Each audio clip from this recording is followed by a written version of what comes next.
kesehatan rambut dan sebagainya. Ada hadis-hadis yang diriwayatkan untuk itu, berjenggot, berkumis, bercincin, dan hal-hal yang lain sampai mencukur bulu kemaluan. Itu dibahas. Itu namanya sunnah jasadiyah. Nah, sunnah jasadiyah atau badaniyah ini juga termasuk nanti dalam bab pakaian. Mulai pakaian yang menutup aurat, terus pakaian-pakaian yang lain seperti pakai surban, pakai jubah. Baru nanti sifat, sunnah-sunnah sifat, bersifat seperti apakah sunnahnya, baik sifat-sifat yang baik ataupun kapan kita bisa melakukan sifat-sifat yang tanda kutip kurang baik. Kapan kita boleh marah misalnya, kapan kita boleh keras, padahal Nabi sifatnya lembut.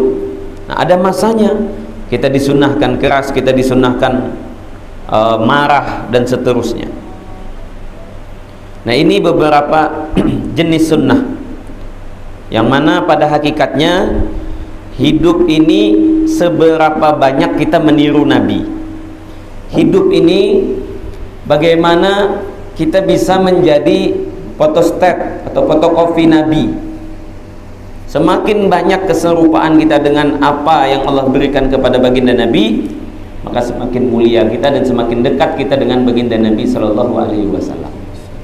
Nah, disinilah jadi hidup ini bagaimana kita bisa meniru, mengikuti baginda Rasulullah Shallallahu Alaihi Wasallam. Makanya tidak aneh di dalam hadis diceritakan bagaimana Sayyiduna Abdullah bin Umar bahkan mencoba meniru di mana Rasulullah duduk, beliau duduk di tempat tersebut. Di mana Rasulullah sholat, beliau sholat di tempat tersebut.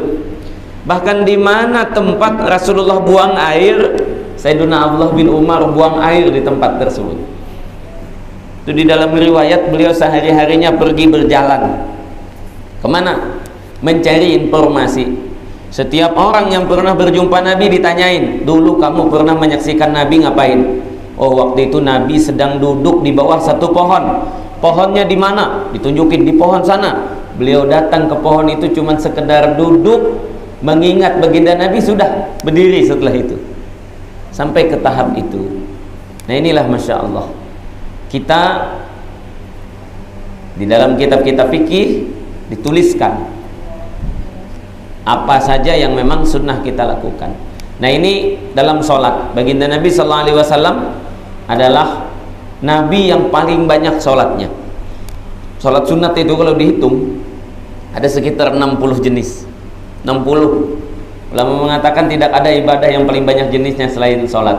Ya kita yang kita ketahui aja ya, mulai dari pagi itu qobliyah subuh, ya kan. Nah, kalau sholatnya di masjid berarti tahiyatul masjid. Kalau ada wudhu, sholat sunnah wudhu. Ada 3 macam. Setelah itu sholat subuh. Setelah sholat subuh sampai waktu isyraq masuk sholat isyraq. Lalu sholat duha, itu sudah 5. Nah, kemudian sholat zawal, qobliyah zuhur, ba'diyah zuhur, nanti sholat mutlak setelah zuhur. Nah, kadang ulama juga menyunahkan sebelum zuhur melaksanakan sholat tasbih, itu sudah 10. Qobliyah asar 11, qobliyah maghrib, ba'diyah maghrib, sholat awabin setelah maghrib, sholat taubat, sholat hajat, istikharah, sholat ada nanti hibzul iman, sholat birrul walidain. Udah berapa banyak itu? Belum sholat-sholat yang lain. Nah, ini Masya Allah. Nah, sini kita lanjutkan praktek kemarin ruku ya. Kita sudah bahas sunnah-sunnah ruku. Kemudian i'tidal, yang kita ingat disunnahkan mengucapkan takbir dan mengangkat takbir ketika i'tidal. Jadi ucapannya berbeda ya. Kalau biasanya Allahu Akbar, ini ucapannya Sami Allahu liman hamidah. Sami Allahu liman hamidah. Kemarin mulai dan bareng, mulai dan habisnya bareng. Sami Allahu liman hamidah. Tangan ditaruh di depan atau di samping juga boleh, dalam keadaan diam, bukan bergerak-gerak. Dah midah tuh udah diam di sini. Lalu apakah makmum juga disunahkan membaca sami Allahu liman hamidah? Dalam mazhab Syafi'i, imam makmum sunnah membaca sami Allahu liman hamidah. Setelah itu mengucapkan Rabbana walakal hamdu, atau dalam riwayat lain tanpa huruf waw, Rabbana lakal hamdu. Lalu ada tambahan di riwayat mil'us samawati wa mil'ul ardi wa mil'u ma syi'ta min syai'im ba'du. Dalam riwayat yang lain, alhamdulillahi hamdan katsiran thayyiban mubarakan fih mubarakan alaih. Nabi mengatakan, ada sahabat yang membaca doa itu, lalu Nabi mengatakan, aku melihat ada belasan orang malaikat berebut siapa yang mencatat pertama doa tersebut. Ini ucapan alhamdulillahi hamdan katsiran thayyiban mubarakan fi di dalam i'tidal. Jadi bacaan i'tidal bukan hanya sekedar Rabbana lakal hamdu. Kita usahakan mil'us samawati atau mil'as samawati wa mil'ul ardi wa mil'u ma syi'ta min syai'in ba'du itu dibaca. Karena itu sangat penting. Maknanya ya, Rabbana lakal hamdu, ya Allah pujian untukmu. Mil'as samawat, pujiannya sepenuh 7 lapis langit, wa mil'ul ardi, sepenuh 7 lapis bumi, wa mil'u ma syi'ta min ba'du, dan sepenuh apapun makhluk yang kau ciptakan setelah keduanya. Jadi ulama mengatakan pahalanya berapa? Apakah pahala 1 kali alhamdulillah atau justru pahala alhamdulillah sepenuh langit dan bumi? Ulama mengatakan siapa yang membaca zikir itu maka baginya pahala sepenuh langit dan bumi. Nih Masya Allah, sekali baca dong ya. Jadi sunnah-sunnah di waktu i'tidal, tangan diam di depan, bahkan ini wajib karena wajib tumakninah di dalam i'tidal. Lalu membaca Rabbana lakal hamdu mil as-samawat tadi itu, dan juga zikir-zikir yang lain. Nah ini mayoritas ulama menyunahkan tangan seperti ini. Ada sebagian pendapat yang menyatakan sunnah meletakkan tangan seperti waktu berdiri, ke dada lagi. Ini pendapatnya Bin Baz ya. Dan juga ada pendapat dalam fikih mazhab Syafi'i juga ada pendapat ini. Syekh Albani mengatakan ini bid'ah. Jadi Wahabi dengan Salafi itu berantem dalam pasal meletakkan tangan bersedekap ketika di dada. Intinya mau ngamalin yang enggak juga enggak ada masalah. Oke. Kemudian nah, kalau kita melaksanakan sholat subuh atau sholat witir, disunnahkan membaca doa kunut. Atau seperti sekarang ada kejadian yang menimpa kaum muslimin, boleh dan sunnah membaca doa kunut nazilah. Nah, ini nanti ada pembahasan khusus tentang kunut. Doa kunut yang disepakati pada sholat witir. Ulama semua mengatakan sunnah membaca doa kunut pada sholat witir. Kapan? 16 Ramadan sampai habis. Itu sepakat 4 mazhab. Lalu kemudian ulama mazhab yang lain, mazhab Hambali dan juga mazhab Syafi'i, mengatakan sunnah membaca doa kunut di setiap sholat witir sepanjang tahun pada rakaat yang terakhir sholat witirnya. Jadi ini diantara sunnah yang jarang kita amalkan. Kita ngamalinnya waktu Ramadan doang. Padahal dalam fikih mazhab Syafi'i ada juga pendapat yang mengatakan sunnah membaca doa kunut di setiap sholat witir ya. Kemudian kunut yang kedua, kunut nazilah. Kunut nazilah juga disepakati oleh semua ulama. Yang ketiga, kunut subuh. Nah, kunut subuh ini hanya mazhab Syafi'i saja yang menyunahkannya. Mazhab Syafi'i menganggapnya sunnah, mazhab yang lain mengatakan tidak sunnah. Nah, dalil mazhab Syafi'i banyak. Ada khusus kitab masalah doa kunut itu kalau ditulis bisa 100 lembar juga. Imam Syaukani menyebutkan ada sekitar 40 sahabat Nabi yang sholat subuhnya pakai doa kunut. Jadi biasa sajalah khilaf ya masalah ini. Nah, doa kunut yang biasa dibaca Allah mahdini fiman hadait. Ulama mengatakan semua doa untuk diri sendiri dan kaum muslimin itu bisa dianggap doa kunut. Misalnya bagi firli wali walidayya walil muslimina wal muslimat, itu sudah mewakili doa kunut. Oke. Kemudian untuk kunut nazilah Kemarin anak ada diminta, ada nggak Ustaz catatan doanya? Nanti insya Allah kita share. Doa kunut nazilah itu disunnahkan dibaca. Pada dasarnya mendoakan kaum muslimin muslimat di waktu biasa sunnah, apalagi di waktu yang urgen. Ya, jadi yang di Palestina sana kita doakan, yang dimanapun kaum muslimin muslimat yang ditimpa musibah, baik bencana alam atau apapun di kita, ada yang banjir, ada yang kekeringan, ada yang kena angin topan, ada yang kena puting beliung, ada yang kena banjir, ada macam-macam. Itu juga sunnah kita doakan. Nah, untuk kunut nazilah itu bahkan dilaksanakan pada setiap sholat 5 waktu, pada i'tidal rakaat yang terakhir. Ini sunnah yang bisa dilaksanakan, tetapi baiknya kalau di masjid-masjid diumumkan, imam nanti pada rakaat terakhir kita akan membaca kunut nazilah, supaya orang jangan bingung. Karena orang awam, wah kok asar pakai doa kunut nih, imam kayaknya lupa. Sama kayak sujud tilawah.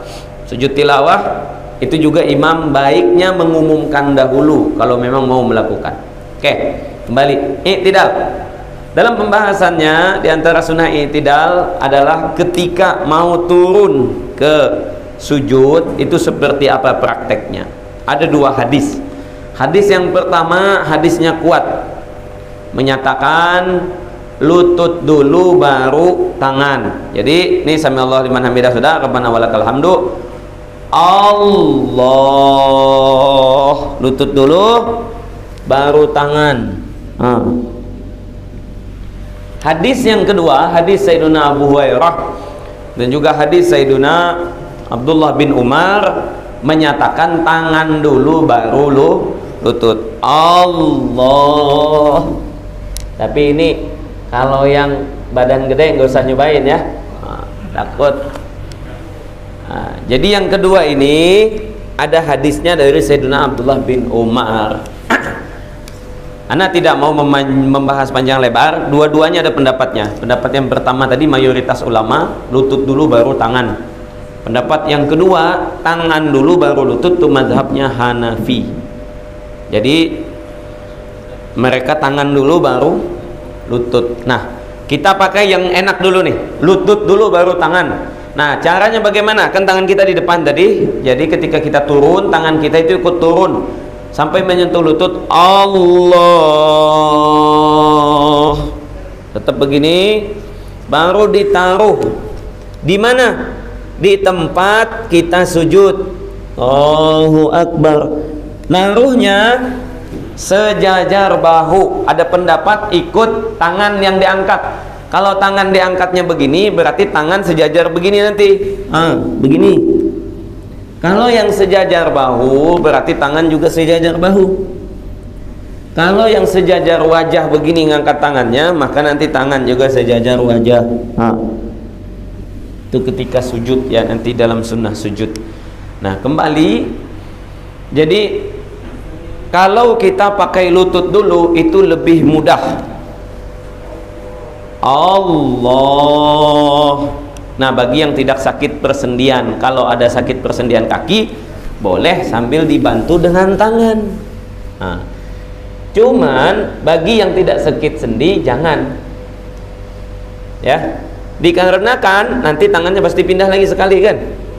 Nah, risiko orang yang ngamalin sunnah menaruh tangan lebih dahulu cenderung menambah gerakan, yang gerakan itu kalau mau dikatakan bid'ah bisa jadi bid'ah. Bagaimana contohnya? Allah, nanti dia pindah lagi sekali, paham nggak? Dan itu nggak ada dalam sunnah sholat memindah tangan 2 kali ketika akan sujud. Makanya ulama nggak mau pakai cara itu. Ditambah hadisnya bermasalah secara zahir sahih. Jadi nanti hadis mazhab Hanafi itu dibully habis-habisan gara-gara hadis ini. Dalam hadis yang diriwayatkan Sayyidina Abu Hurairah, sujudlah kalian dengan mendahulukan tangan baru lutut. Jangan seperti unta. Jangan seperti unta. Nah, yang masalah unta itu turunnya seperti apa? Binatang kaki 4 itu kaki depannya itu beda bentuknya kan begini. Sebaliknya Justru kaki unta ketika unta turun, tangannya itu dilipat dulu, baru kaki turun. Makanya hadis ini depan dengan akhirnya berbeda. Unta itu justru tangan dulu, bukan lutut dulu. Binatang kaki 4 kalau turun, ininya dilipat dulu. Kaki depan dilipat, baru kaki belakang dilipat. Sebab bentuk kaki belakangnya begini, bentuk kaki depannya nggak begini. Sebalik dari ini. Nah, disinilah mereka mengatakan justru hadis ini awal dengan akhirnya bertentangan. Nah, hadis yang selanjutnya yang kedua, lutut dulu didoibkan oleh sebagian ulama, tetapi pendoipan itu bermasalah karena alasannya tidak tepat. Dikatakan itu riwayat salah seorang namanya Qadi Syarik Abdullah bin Abdullah An-Nakhai. Syarik bin Abdullah An-Nakhai ini ahli hadis dulunya, lalu diangkat jadi hakim, tapi bukan hakim MK ya. Nah, hakim biasa saja. Nah, tapi lebih tinggi dari MK pangkatnya di zaman itu ya, hakim khalifah aja bisa kena. Tuh, khalifah aja bisa kena. Di Indonesia dulu cuma satu hakim agung yang berani mengatakan kalau bapak kasus saya kasuskan. Dulu ke Gus Dur tuh, dulu zaman hakim yang diisukan mati syahid, orang Sulawesi, siapa namanya? Baharudin Lopa. Kemudian setelah menjadi hakim kan banyak ngurusin kasus, lupa dengan hadis, akhirnya doib dalam ilmu hadis. Jadi didoibkan karena dia ini pelupa setelahnya. Namun hadis ini diriwayatkan oleh murid senior, yang mana murid ini belajar waktu dia belum jadi hakim, makanya hadisnya sahih ya. Oke, hadis doib juga nggak ada masalah kalau dipakai dalam bab ibadah, tidak ada larangan oleh para ulama.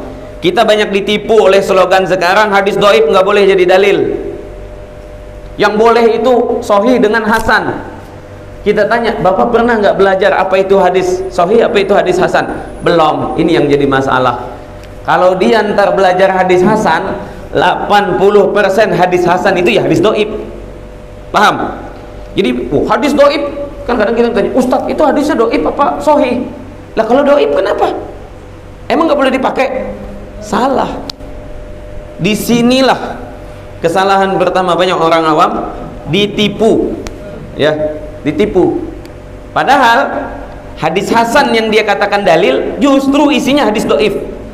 Hadis doif itu ada 15 macam, 6 diantaranya bisa berubah derajat menjadi hasan.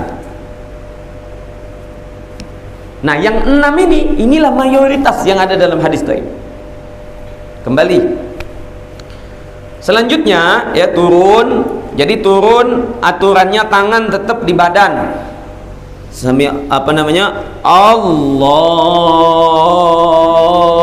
Akbar.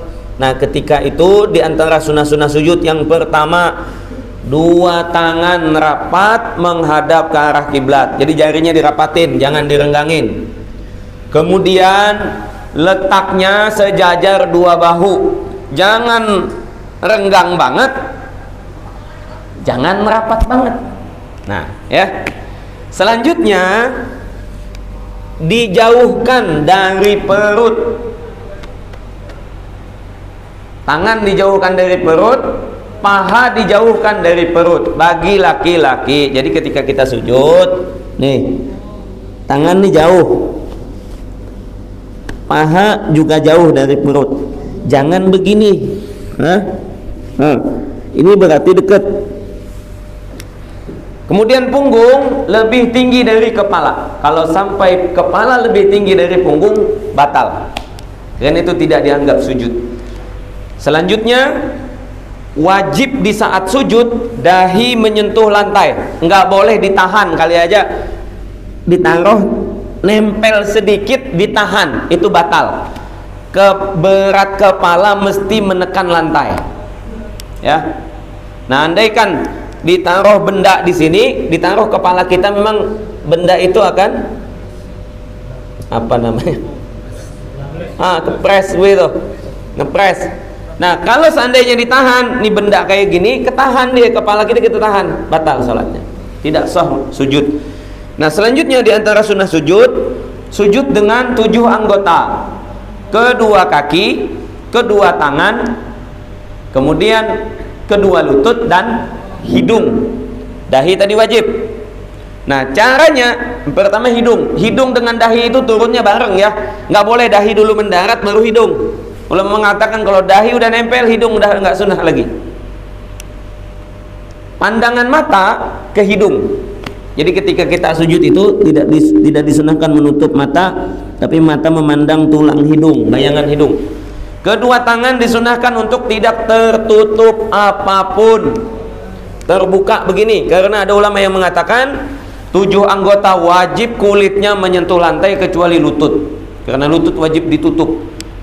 Ini ada ulama yang mengatakan demikian. Jadi 7 anggota wajib semuanya ketujuh-tujuhnya. Madzhab Syafi'i terdapat 2 pendapat. Imam Nawawi mengatakan salah satu di antara 7, yaitu dahi yang wajib. Dengan Imam Rafi mengatakan 7-7-nya wajib. Nah, jadi tangan jangan pakai sarung tangan di waktu sholat, hukumnya makruh bagi laki-laki, sama juga bagi perempuan. Nah, kadang-kadang nggak pakai ini apa namanya, tapi pakai surban tuh, selendang yang lebar. Nah, kadang tuh minjam dulu nih, kan ada selendang para ulama tuh. Nah, selendang begini di waktu sujud kan panjang. Nah, ketika panjang itu lalu tangannya ketutupan begini, itu hukumnya makruh, mengurangi pahala sholat. Dahi wajib menyentuh lantai. Dalam fikih mazhab Syafi'i, andaikan ketutup rambut lalu sujud di atas rambut, kulit dahi tidak menyentuh lantai, batal. Begitu juga nih yang pakai peci, perhatikan. Peci biasa kami sebut peci Madura. Nih, dahi ketutup. Termasuk pakai surban kegedean sehingga dahi nggak nempel, sujudnya surbannya yang itu juga sama tuh, Wali Songo yang di film itu surbannya itu nggak konsultasi ke kiai, jadi begitu tuh surbannya. Jadi ini ingat, dahi ini yang ini, dahi boleh di kanan boleh di kiri, kali aja di sini nih kita sujud boleh aja. Nah, yang jadi masalah sebagian anda lihat bukan pakai dahi, pakai kepala begini.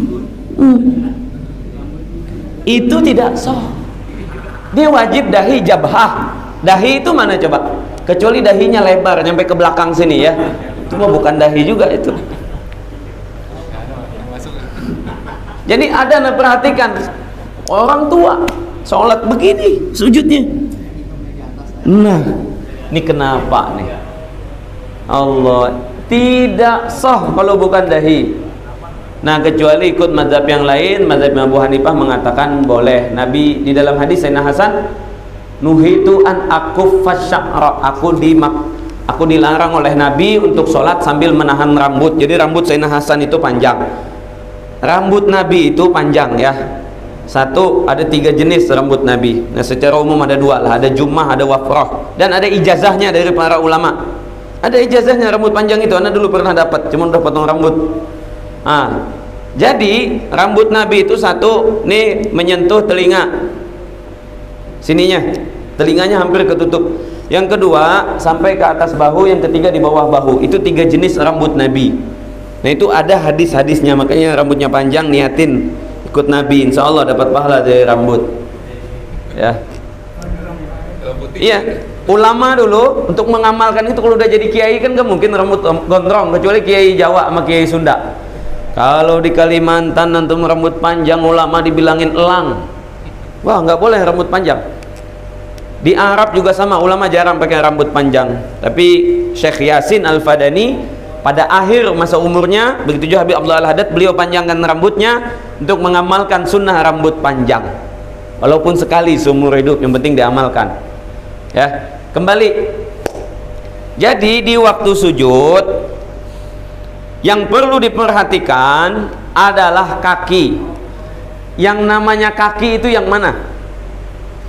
Jadi jari kaki ini ketika menapak di atas lantai, kan depan ini nggak napakan, itu tidak termasuk telapak kaki, sehingga mesti dilipat ketika sujud itu jarinya, supaya bahagian belakang telapak jari kaki itu menyentuh lantai. Ini yang disebut dengan telapak kaki. Dan sebagian ulama mazhab Syafi'i kalau bukan telapak kaki, contoh begini nih, ujung jari yang menyentuh lantai, mereka katakan tidak sah sujudnya. Tapi ini khilaf. Ulama yang lain mengatakan sah. Makanya nah di kita macam-macam gaya sujud. Satu, kaki sebelah udah siap-siap. Nah, begini. Yang kedua ngegantung. Nah, yang silang. Itu semua kalau ikut ulama yang rada-rada keras tadi tidak sah sujudnya. Dikarenakan kakinya tidak menyentuh lantai. Padahal hadis Nabi mengatakan umirtu an asjuda ala sabati azum, aku disuruh sujud ikut kepada 7 tulang. Ar-rijlani, kedua kaki. Di situ disebutkan al-qadamani, kedua telapak kaki. Makanya dilipat betul-betul telapak jari kaki ini napak ke lantai. Bisa dipahami? Nah, kemudian yunsab, didirikan tegak ya. Jangan miring. Kadang ada yang begini walaupun sah. Selanjutnya direnggangkan seukuran kita berdiri. Renggang begini. Ini hadisnya sahih. Sedangkan yang merapatkan disunahkan oleh sebagian ulama, tapi hadisnya dipermasalahkan. Bahkan khilaf lumayan besar. Katakan hadis yang merapatkan itu hadisnya sahih riwayat Imam Ibnu Khuzaimah. Hadis Sayyidatuna Aisyah. Akan tetapi hadis ini ada aslinya dalam Sahih Muslim. Di dalam Sahih Muslim tidak disebutkan merapatkan. Makanya ulama mengatakan, diantaranya Syekh Bakar Abu Zaid, salah satu ulama Saudi, beliau mengatakan tidak sunnah merapatkan karena hadis merapatkan itu hadisnya keliru. Nah, ya intinya sih dirapatin enggak ya terserah kita, sah tetap sholat kita. Tapi ini khilaf. Yang paling baik nggak usah dirapatkan, tetap renggang ya, renggang begini, ikut jarak ketika kita berdiri. Nah, kecuali itu ada kadang sebagian pakai sarung nggak pakai celana dalam. Nah, khawatir angin ketiup, nah itu dirapatin biar selamat, jauh dari isu ya. Boleh, nggak ada masalah. Selanjutnya untuk tangan ya disunahkan membuka ketiak. Tapi ingat, tangan kita tetap lurus ke depan. Nih, ketiaknya lalu dibuka. Ini bagi laki-laki. Bagi perempuan, tangan itu dirapatkan ke paha. Paham? Tahu caranya? Nih, jadi perempuan tangan dirapatkan ke paha. Bagi laki-laki dijauhkan dan dibuka. Kalau membuka ini enggak menyakiti orang sebelah. Menyakiti bisa kena kepalanya, kena sikut, atau memang baunya yang terlalu mengerikan ya. Nah, itu ditutup aja. Oke. Selanjutnya banyak sunat sujud ini. Nah, adalah tidak seperti anjing. Jadi anjing itu sujud tangannya ditaruh di lantai begini. Jadi dikatakan iftirashul kalbi. Cara duduknya anjing. Jadi tangannya diginikan lalu dia sujud. Nah, ini hukumnya makruh. Di dalam hadis itu ada 7 binatang yang dilarang ditiru dalam sholat. Ada beberapa yang Nabi sebutkan. Jadi antaranya tadi itu sujudnya anjing. Nah, sujudnya anjing, tangannya ditaruh di lantai semuanya. Jadi tangan itu sunnahnya tetap diangkat. Nah, kemudian bacaan sujud ya. Ada riwayat subhana rabbiyal a'la, ada riwayat subhana rabbiyal a'la wa bihamdi, ada riwayat subuhun kudusun rabbul malaikatu wa ruh, ada riwayat Allahumma laka sajadtu wa laka raka'tu wa laka amantu wa bika amantu. Ada lagi riwayat-riwayat yang lain. Dan disunnahkan membaca doa apa saja di waktu sujud kalau memang waktunya masih panjang. Contoh, imam masih sujud belum bangkit, ya udah kita tambahin doa apa saja. Nabi sallallahu alaihi wasallam mengatakan aqrabu ma yakunul abdu wa rabbuhu wa huwa sajid. Waktu paling dekat hamba dengan Allah di saat hamba itu sujud. Falyukthir minad du'a, maka hendaklah dia banyak-banyak berdoa. Faqaminun ayyustajabu lahu, kemungkinan besar doanya akan dikabulkan oleh Allah.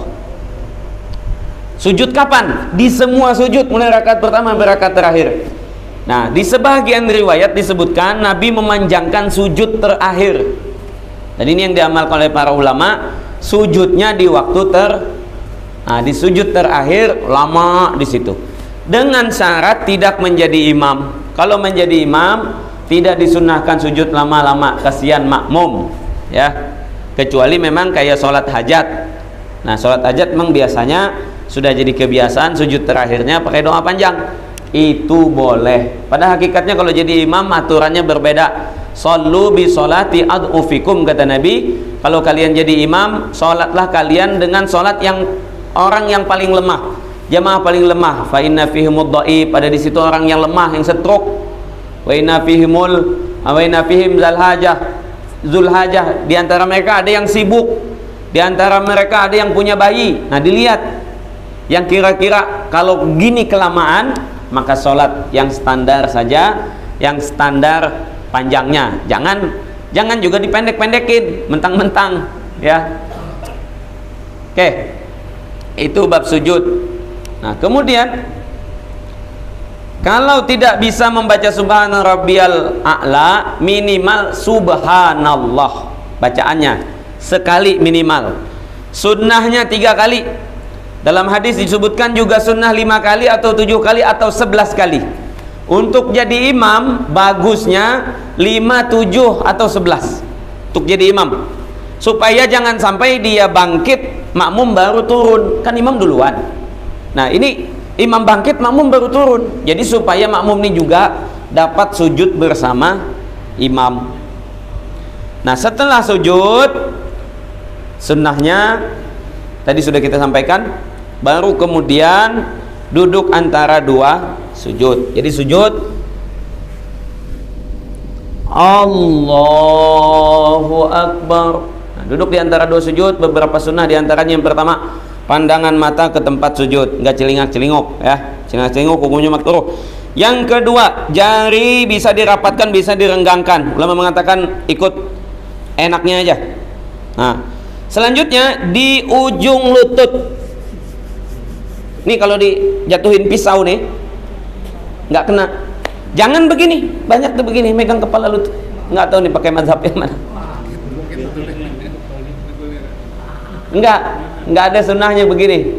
Jadi tangan itu di ujung lutut, ya. Baru kemudian yansibul yumna, menegakkan kaki kanan, wa yajlisu alal yusra, duduk di kaki kiri. Kaki kiri diduduki, kaki kanan ditegakkan. Tegaknya begini, bukan tegak miring, ya, miring atau begini. Bahkan ulama mengatakan yang begini sebenarnya makruh, bukan sunnah. Jadi duduknya begini, duduk tasahud awal, duduk tasahud akhir, tinggal ini dipindahin. Nah, ini tetap. Selanjutnya jari-jari kaki semuanya menghadap ke kiblat. Jadi memang tegak begini supaya 5 jari itu kelipat menghadap ke depan sehingga ikut menghadap ke arah kiblat.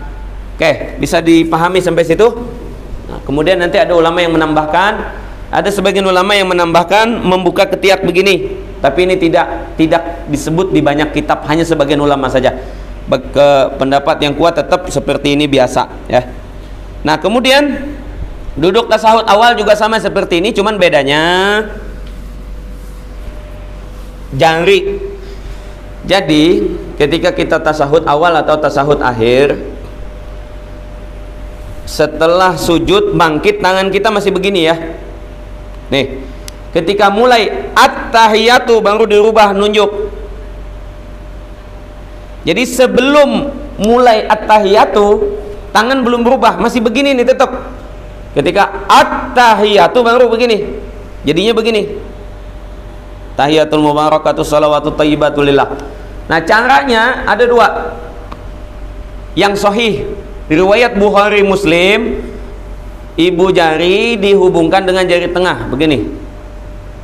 Telunjuk itu bukan diangkat kenceng kayak rudal Hamas, enggak, santai aja begini, miring. Wayan hani bihi, miring dengannya, itu ikut hadis. Ini cara yang diriwayatkan oleh Bukhari Muslim. Sedangkan yang diriwayatkan oleh Imam Muslim sendiri, ibu jari di bawah telunjuk begini. Jadi cara sahih begini atau begini, boleh dipakai dua-duanya. Tasahud awal kita begini dulu, nanti tasahud akhir begini. Tasahud akhir yang awal begini, ntar dirubah jadi begini, enggak ada masalah, dua-duanya sunnah. Ada 9 cara dikatakan oleh para ulama, tapi yang sahih diriwayatkan cuma 2 ini, ya. Nah, cumbi kanan, kadang kan ada yang tangannya sakit tuh dirubah ke kiri, itu enggak sunnah. Dirubah ke kiri, apa ceritanya nih? Jangan-jangan golongan kiri. Ini kan nggak mampu, Ustaz, jadi diubah ke kiri. Enggak, kalau ya misalnya ini nih, masa diganti begini duduknya, tukeran, ya enggak. Tetap kalau nggak mampu ya udah nggak usah diangkat gitu kan, nah, seadanya aja. Oke, kembali. Jadi duduk antara 2 sujud, tangannya begini, lalu membaca Rabbighfirli. Dalam riwayat ada Rabbighfirli, Rabbighfirli, Rabbighfirli 3 kali. Ada riwayat Rabbighfirli warhamni warfani, ada 8 permintaan. Dan itu doa yang sangat-sangat bagus diamalkan. Jadi kalau bisa jangan sekedar dibaca dalam sholat, di luar sholat pun kita baca Rabbighfirli, ya Allah ampuni dosaku, warhamni, kasihi dan cintai aku, wajburni, tutupi kekuranganku, warzukni, beri aku rezeki, warfa'ni, angkat derajatku. Yang mau jabatannya naik itu diperkencang, warfa'ni, ya Allah angkat jabatan saya ya Allah. Ini yang masih honorer biar jadi PNS, yang udah PNS biar naik eselonnya jadi kemana gitu kan. Jadi warfa'ni itu udah di hati, tinggal angkat saya. Angkat apanya? Ya terserah mau diangkat apanya. Wahdini wa'afini wa'fu'anni, wahdini, beri aku selalu petunjuk, wa'afini, maafkan aku atas segala macam kekuranganku.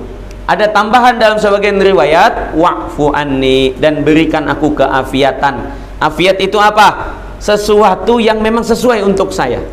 Kalau sesuainya banyak duit, bagusnya banyak duit ya Allah. Itu 8 doa ini dikatakan oleh Abdul Somad doa yang paling mantap.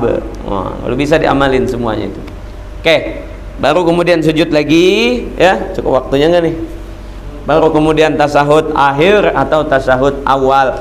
Dalam mazhab Syafi'i, duduk tasawuf awal dengan tasawuf akhir dibedakan. Duduk tasawuf awal seperti ini namanya iftirash. Duduk tasawuf akhir namanya tawarruk. Kaki kiri dimasukin ke bawah kaki kanan. Oke. Dalam mazhab yang lain hanya satu jenis duduk saja, yaitu duduk iftirash begini. Nah, duduk iftirash ini, misal ada di antara kita yang badannya gede, gemuk. Kalau duduk begini nih, Masya Allah bisa miring bangunan. Nih, ini Masya Allah. Kalau ada yang di sebelah ngurus, saya kira ketiban. Nih ibarat motor X-Max ngejatuhin beat. Nah maka bagaimana? Ya udah duduk iftirash, nggak ada masalah. Atau tempat terlalu sempit, kita begini nih, ya udah duduk iftirash. Jadi ini boleh kita pakai, bukan berarti nggak boleh ya. Tetapi Masya Allah, ini hebatnya. Anda perhatikan di Indonesia dengan di Malaysia. Malaysia rata-rata pakai duduk iftirash, nggak pakai duduk tawarruk. Di Indonesia gemuk kayak gimana pun tetap maksain. Iya. Kenapa bisa? Di Malaysia nggak bisa Pak. Orang kalau udah Masya Allah tuh ya gede-gede itu pasti nggak bisa duduk tawarruk. Di kita WC-nya rata-rata WC jongkok. Di sana rata-rata WC duduk. Jarang ada yang pakai WC jongkok. Makanya di kita yang gemuk-gemuk kayak gimana juga sholat tetap di lantai, nggak pakai kursi. Di sana kalau udah, Masya Allah, nggak kuat duduk di atas lantai ini. Nah inilah perbedaannya. Jadi kita olahraganya lebih banyak. Kan orang buang air itu kan pakai tenaga besar itu, tenaga dalam dan tenaga luar. Ngebom itu kan, Masya Allah. Kembali, nah jadi duduk tawarruk, duduknya bagaimana? Kaki kanan di wayan sibul yumna, kemudian memasukkan kaki kiri ke bawah kaki kanan. Caranya gimana? Ulama mengatakan disunnahkan jari kakinya dihadapkan ke kiblat. Begini jadinya. Ini kalau kita duduk begini nggak bakalan orang keinjak, karena kaki kita sini kan, ada yang duduk nih di sini nih, lumayan. Ini nggak bakalan kaki kita keinjak. Nah, kemudian yang perlu diperhatikan, tidak disunnahkan memiringkan kepala, ya. Anda sampai sekarang nyari di kitab fikih belum ketemu dalil memiringkan kepala di waktu sholat, nggak ada. Jadi tetap kita begini kepalanya. Nah, cuman ya pandangan mata bisa ke tempat sujud, nanti bisa ke jari atau bisa ke pangkuan. Itu ada pendapat-pendapatnya. Jadi sunnahnya tetap kepala kita biasa saja, nggak dimiringkan begini ya. Oke. Kemudian jadi tangan tadi ketika sujud, bangun, Allahu Akbar. Tangan tetap begini ini. Ketika belum mulai, ketika at-tahiyatu baru begini. Ya, at-tahiyatul mubarakatuh shalawatut thayyibatu lillah. Ada sekitar 10 riwayat tasyahud itu. Yang kita pakai riwayat Sayyidina Abdullah bin Abbas. Yang sahih lagi riwayat Sayyidina Abdullah bin Mas'ud tapi lebih pendek. Yang mana saja riwayat tasyahud itu boleh dipakai. Jadi kita pakai yang biasa, at-tahiyatul mubarakatuh shalawatut thayyibatu lillah. Assalamualaikum ayuhan nabi wa rahmatullahi wabarakatuh. Assalamualaikum warahmatullahi wabarakatuh. Asyhadu an la ilaha illallah. Dalam fikih mazhab Syafi'i mengangkat jari itu ketika illallah. Dalam fikih mazhab Hambali ketika asyhadu. Dalam fikih mazhab Hanafi setiap lapas Allah at-tahiyatul mubarakatuh shalawatut thayyibatu lillah diangkat sebentar, balikin lagi. Jadi itu yang digoyang. Nah, baru kemudian bagaimana yang ngegoyang-goyang dari awal sampai akhir. Nah, ada pendapatnya dalam fikih mazhab Syafi'i. Nah, hadisnya dinyatakan sahih. Akan tetapi bermasalah. Bagaimana sih bermasalah? Jadi begini. Hadis itu diriwayatkan oleh Sayyiduna Wa'il bin Hujr. Nama sahabat Nabi ini, Wa'il bin Hujr. Wa'il bin Hujr meriwayatkan kepada ayahnya Asim, namanya Kulaib. Kulaib meriwayatkan kepada anaknya namanya Asim. Asim meriwayatkan kepada Imam Sufyan Tsauri. Sufyan Tsauri meriwayatkan kepada 14 orang.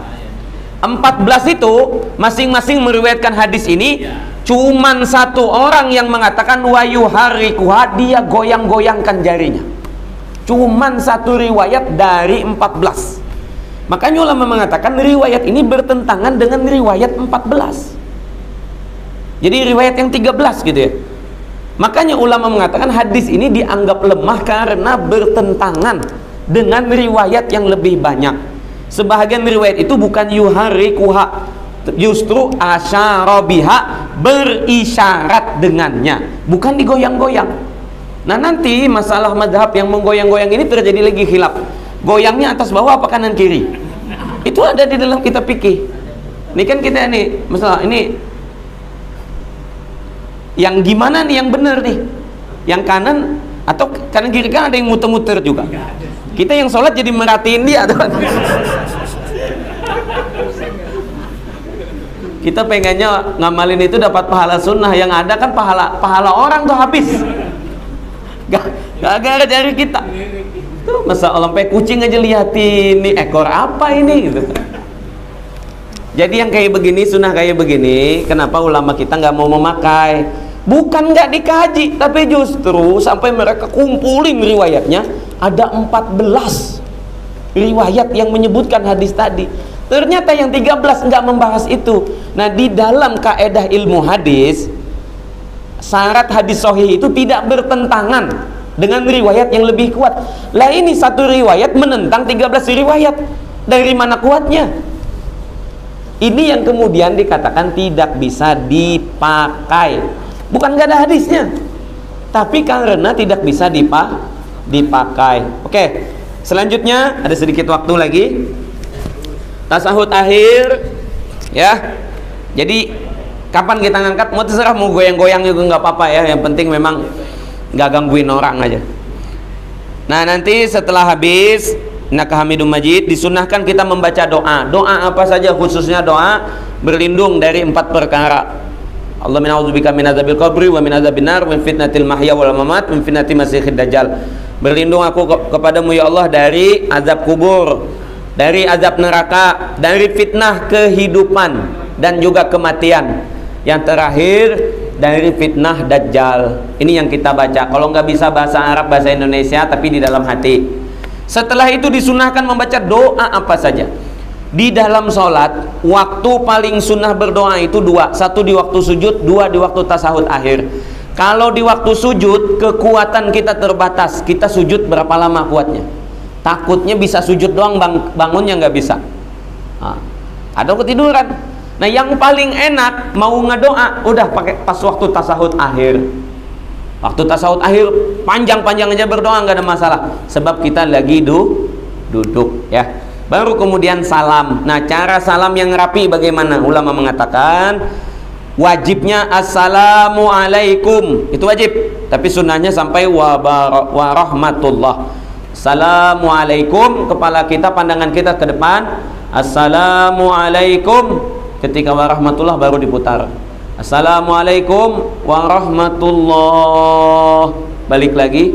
Assalamualaikum warahmatullah. Jadi bukan Assalamualaikum warahmatullah, Assalamualaikum warahmatullah. Salat ada caranya. Nah, jadi gimana tadi? Ketika warahmatullah baru jadi Assalamualaikum warahmatullah. Assalamualaikum warahmatullah. Niatnya ketika salam ke kanan, dalam hadis Sayyidina Ali, mengucapkanlah salam kepada para malaikat jin dan siapa saja yang sholat di sebelah kanan kita. Ketika di sebelah kiri, warahmatullah ke kiri, saya ucapkan salam kepada seluruh malaikat jin dan kaum muslimin yang sholat di sebelah kiri kita. Nah, kalau kita imam, kita niatkan salam kepada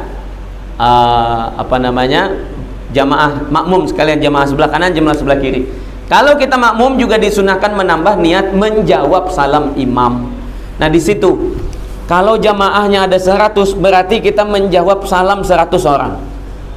Kalau jamaahnya ada 1000, berarti kita menjawab salam 1000 orang. Kita kalau ngucapin salam kepada 1000 orang, kira-kira berapa menit? Assalamualaikum, Assalamualaikum, Assalamualkum. Wih, bisa berjam-jam.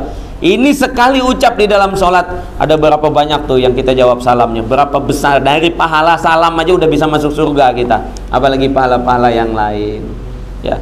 Penutup, takut lupa. Nah, ketika berdiri sujud, mau berdiri, Allah, ada yang begini, ada yang begini, ada juga yang nggak pakai begini-beginian. Oke, dalilnya hadis Sayyidina Malik ibnul Huwairits mengatakan Nabi berdiri kaqiyamil ajizi, seperti berdirinya orang lemah. Kalau kita lihat yang kakek-kakek tua tuh sholat, Allah, kan begitu tuh. Nah, ada nggak kakek-kakek tua begini kira-kira? Nah, jadi hadis itu al-ajizi. Lalu ketulis di dalam kitab yang lama al-ajini, ajin itu seperti tukang roti lagi megang adonan roti, sehingga dikatakan ada yang salah takwil terhadap hadis itu. Hadis ini salah tulis ceritanya, akhirnya tangannya diginiin. Pernah lihat nggak? Pasti.